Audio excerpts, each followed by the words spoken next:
السلام علیکم ورحمۃ اللہ وبرکاتہ۔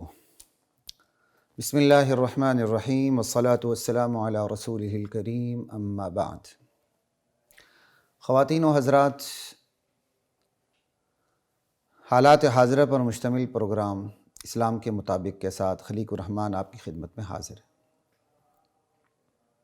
آج کی اس نشست میں ہم بات کر لیتے ہیں ایک ایشو پہ جو کبھی کبھار اٹھتا رہتا ہے، بلکہ خاص پلاننگ کے تحت اس کو اٹھایا جاتا ہے۔ وہ ہے دوسری شادی کے لیے بیوی کی اجازت۔ کیا دوسری، تیسری، چوتھی شادی کے لیے بیوی کی اجازت ضروری ہے یا نہیں؟ شرع کیا کہتی ہے، شریعت کیا کہتی ہے، اس پہ تو ہم ضرور بات کریں گے۔ پہلے اس ذرا قانون کو دیکھ لیتے ہیں کہ جو پاکستان کے اندر جو یہ عالی قانون بنا ہوا ہے، اس کا خلاصہ کیا ہے دوسری شادی کے حوالے سے۔ پاکستان کا جو قانون ہے، section 6 of the Muslim family law ordinance 1961،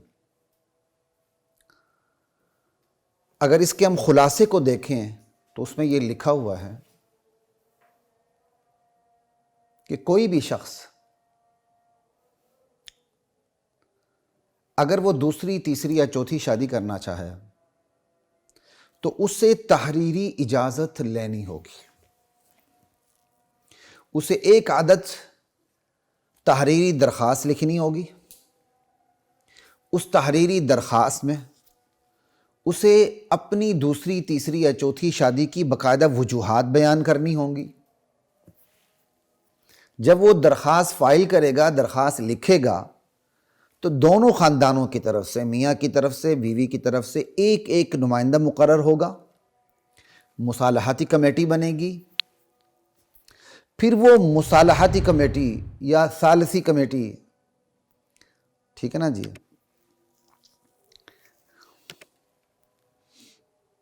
یا اسے آربیٹریشن کونسل کہہ دیں، جو بھی ہو، وہ جو ایک مصالحاتی کمیٹی بنے گی حکومت کی نگرانی میں، جس میں میاں بیوی کی طرف سے خاندان سے ایک ایک فرد بھی شامل ہوگا، وہ فیصلہ کرے گی کہ اس خواہش مند شخص کو دوسری، تیسری یا چوتھی شادی کی اجازت دی جائے یا نہ دی جائے۔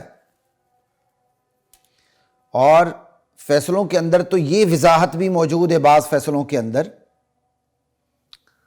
اسلام آباد ہائی کورٹ کہ جسٹس اطہر من اللہ نے اس وقت، شاید اب وہ وہاں اسلام آباد میں نہیں ہیں، شاید سپریم کورٹ چلے گئے ہیں،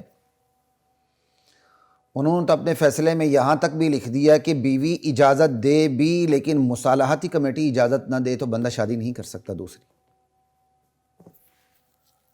ٹھیک ہے جی۔ آخر اس قانون کی ضرورت کیا پیش آئی؟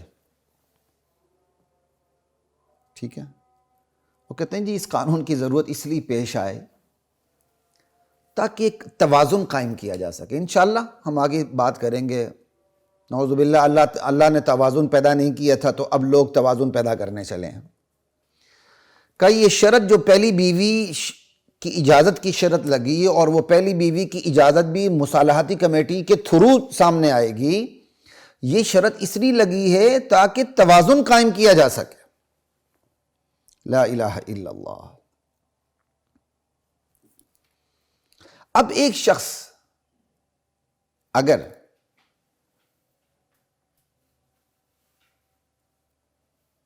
پہلی بیوی کی اجازت کے بغیر شادی کرتا ہے تو اس صورت میں کیا ہوگا؟ اس صورت میں لا محالہ پاکستان کے فیملی لاز کی مخالفت ہوگی۔ جب مخالفت ہو گئی تو اس کی سزا کیا ہوگی؟ تو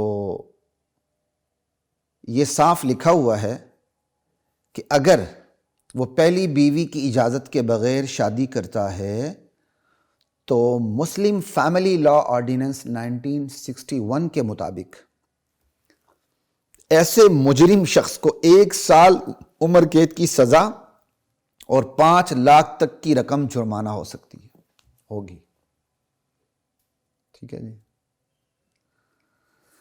اب ایک ایسا ہی کیس فائل ہوا ایک شخص کی سابقہ بیوی تھی یا جو بھی تھا، پہلی بیوی تھی، یعنی پہلی بیوی نے، اب وہ پہلی بیوی اب تک ہے کہ نہیں یہ میرے علم میں نہیں ہے۔ ایک شخص کی پہلی بیوی نے اپنے خاوند کے خلاف مقدمہ دائر کیا اسی قانون کی روشنی میں،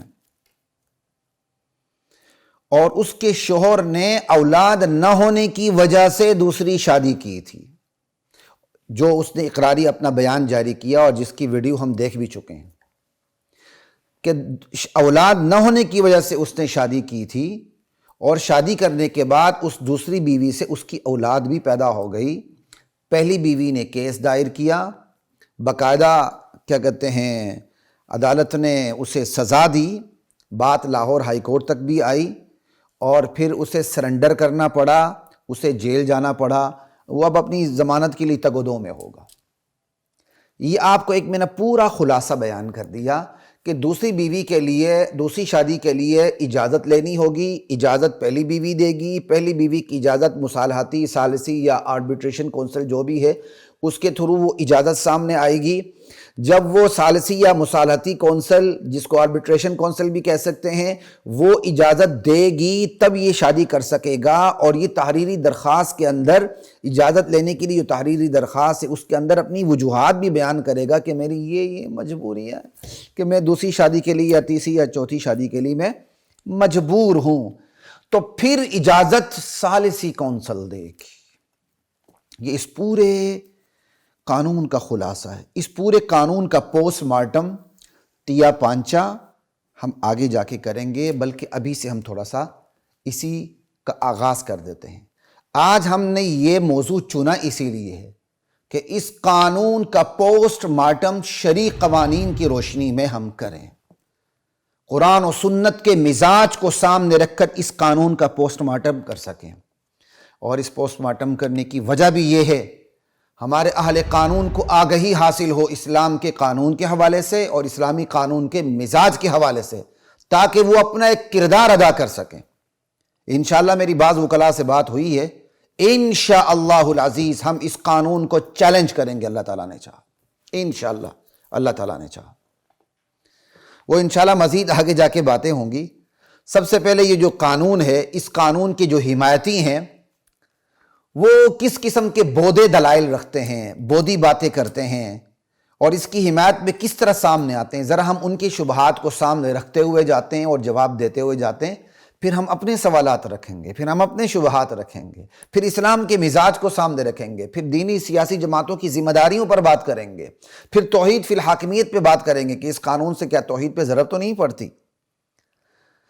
انشاءاللہ ان تمام پہلوؤں کو ہم سامنے ضرور رکھیں گے۔ پھر نکاح ثانی کو جو عیب ناک بنا دیا گیا ہے اس کا علاج کیا ہے اس پہ بھی انشاءاللہ بات کریں گے۔ ہم نے بہت سے پہلوؤں سے اس قانون پہ بات کرنی ہے، سنتے جائیے۔